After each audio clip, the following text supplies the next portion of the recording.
Lacey Green here. It's movie time. This time I watched How to Survive a Plague, which is available on Netflix. And if you don't have Netflix, you totally should. It gives you TV and movies through the internet. I honestly don't know what I'd do without my Netflix. Check out netflix.com/DNews to try it out for a month of free streaming and let me know what you're watching. So it was in the 1980s when suddenly hundreds of thousands of people were dying from a new disease. So imagine you're there, all the people around you, your friends, your family, people are dying randomly, slowly, painfully withering away, and very little is known about why. It's terrifying, right? But what's more terrifying is that nobody will do anything. The government, they turned a blind eye. Strong forces, mostly from Republican leaders in Congress, worked to stifle government funding for AIDS research. And the FDA was moving at a snail's pace, requiring years of research and testing before they would approve the drugs. In the meantime, the death toll was rising into the millions. When experimental drugs were available, they usually didn't work, while costing thousands of dollars a year to try. Now, I've read books on the AIDS epidemic, I studied it in college, I know the story. The onset of the AIDS epidemic is a powerful example of what happens when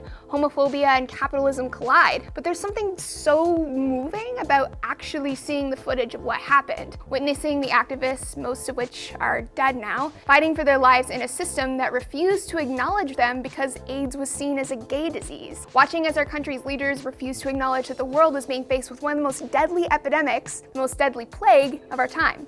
And I think that all the real-life footage from the front lines is what makes this documentary so powerful. Now, the documentary reminds you that TAG, or the Treatment Action Group, and ACT UP NYC are the reason why treatment for AIDS exists today. It also reminds you that the AIDS crisis isn't over. To this day, 2 million people die every year because they don't have access to treatment. That's more than 10 dead by the time this video is over. I can honestly say that How to Survive a Plague was one of the best documentaries that I've seen this year, and everyone should watch it, you should reflect on it, and we can't forget what happened.